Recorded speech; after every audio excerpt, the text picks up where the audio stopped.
America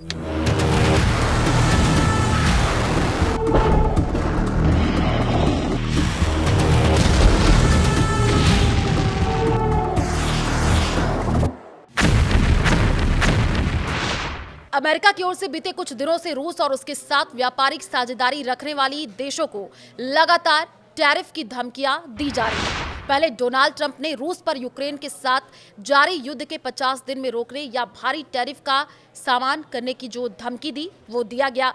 वहीं इसके अगले ही दिन नाटो ने रूस के साथ व्यापार करने वाले देशों पर 100% टैरिफ की चेतावनी दी और उनके निशाने पर खास तौर पर भारत, ब्राजील और चीन रहे। अमेरिकी धमकियों के बीच रूसी तेल का सबसे बड़ा खरीदार भारत की ओर से बड़ा बयान जारी किया गया है। केंद्रीय पेट्रोलियम मंत्री हरदीप सिंह पुरी ने गुरुवार को कहा कि अगर ऐसा कुछ होता है तो हम उससे निपट लेंगे। रूस पर बैन से बाधित नहीं होती तेल आपूर्ति। रूस के बहाने भारत समेत अन्य बड़े देशों अमेरिका द्वारा तेल को लेकर साधे जा रहे निशाने के बीच नरेंद्र मोदी सरकार में पेट्रोलियम मंत्री हरदीप सिंह पुरी ने कहा कि रूसी आयात पर प्रतिबंध लगने पर भी भारत के पास तेल आयात के कई रास्ते हैं। उन्होंने कहा कि अगर रूस पर टैरिफ प्रतिबंधों के कारण आपूर्ति प्रभावित होती भी है तो भारत वैकल्पिक स्रोतों से अपनी तेल जरूरतों को पूरा करने में पूरी तरीके से सक्षम है। पुरी ने कहा कि कुछ होता है तो निपट लेंगे। केंद्रीय पेट्रोलियम मंत्री की ओर से आगे ये भी कहा गया है कि तेल मार्केट में गुयाना जैसे कई नए सप्लायर्स की एंट्री हो रही है और इसके अलावा ब्राजील और कनाडा जैसे मौजूदा उत्पादकों से भी आपूर्ति जारी है। पुरी के मुताबिक भारत रूसी आयात से जुड़ी किसी भी समस्या से निपटने के लिए ऐसे ही दूसरे देशों से आपूर्ति करना जारी रखेगा। इसके अलावा भारत भी एक्सप्लोरेशन और प्रोडक्शन एक्टिविटीज लगातार बढ़ा रहा है। दिल्ली में एक कार्यक्रम के दौरान पुरी ने ये आश्वासन देते हुए कहा है कि मैं बिल्कुल भी चिंतित नहीं हूं। अगर कुछ होता है तो हम उससे निपट लेंगे। अब 40 देशों से भारत कर रहा खरीदारी।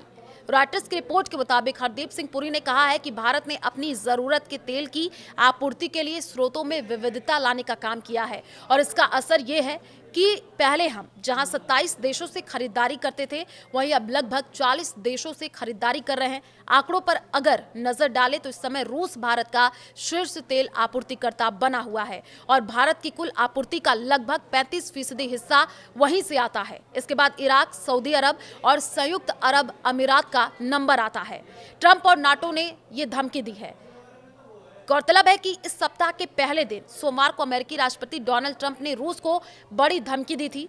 ट्रंप ने नाटो के साथ बैठक के दौरान रूस से 50 दिन के भीतर यूक्रेन के साथ युद्ध रोकने या फिर 100% तक टैरिफ का सामना समेत अन्य व्यापारिक प्रतिबंधों की धमकी दी थी। इसके बाद नाटो सेक्रेटरी मार्क रूट ने चेतावनी देते हुए कहा था कि जो भी देश रूस के साथ व्यापार करते हैं उन्हें भी भारी भरकम टैरिफ का सामना करना पड़ सकता है।